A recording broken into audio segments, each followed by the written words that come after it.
Bienvenue à notre rendez-vous Confinette. Hier, nous nous sommes quittés dans une atmosphère festive sur le pont Alexandre à Paris.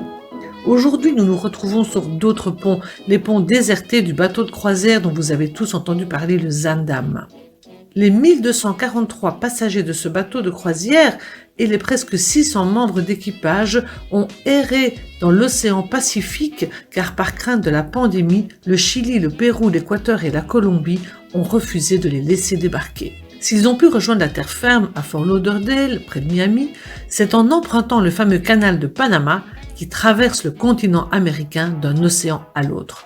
Mais savez-vous à quel pays l'on doit le percement de ce canal à la fin du 19e siècle?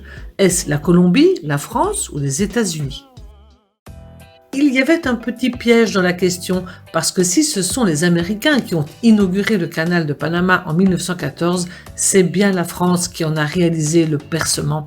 À l'origine du projet, on trouve Ferdinand de Lesseps, le génie du canal de Suez, qui a relié la mer Rouge à la Méditerranée. À plus de 70 ans, ce génie français se lance dans une aventure dont il n'anticipe pas les risques. Sur le modèle de Suez, il prévoit le percement au niveau de la mer d'un canal de 74 mètres de long dans la partie la plus étroite du continent, l'isthme de Panama, à l'époque une province de la Colombie. Pour financer l'opération, la compagnie du canal de Panama ouvre une souscription publique de 600 millions de francs et l'engouement en France est général. On annonce l'achèvement des travaux pour 1889. Pourtant, les obstacles ne font que s'accumuler. Le canal à niveau est peu adapté dans un relief montagneux, celui de la cordillère.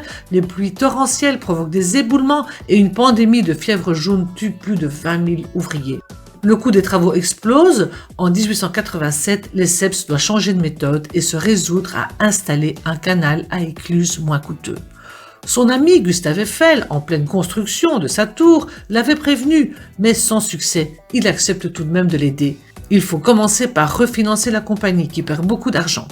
C'est l'origine d'un des plus gros scandales politiques financiers français, car une partie de ces fonds est utilisée pour soudoyer des journalistes et obtenir illégalement le soutien de personnalités politiques de premier plan afin d'ouvrir la souscription aux petits épargnants.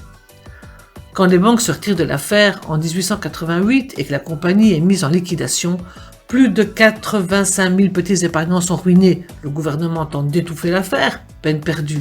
Le scandale de Panama va bouleverser la France et mettre au placard la plupart des hommes politiques en vue, dont le célèbre Clémenceau. Mais confidence pour confidence, ce sera la chance de Félix Faure, l'amant de Madame S, qui dans ce contexte apparaît comme un méritant, intègre, un des rares ministres de l'époque épargnés par le scandale.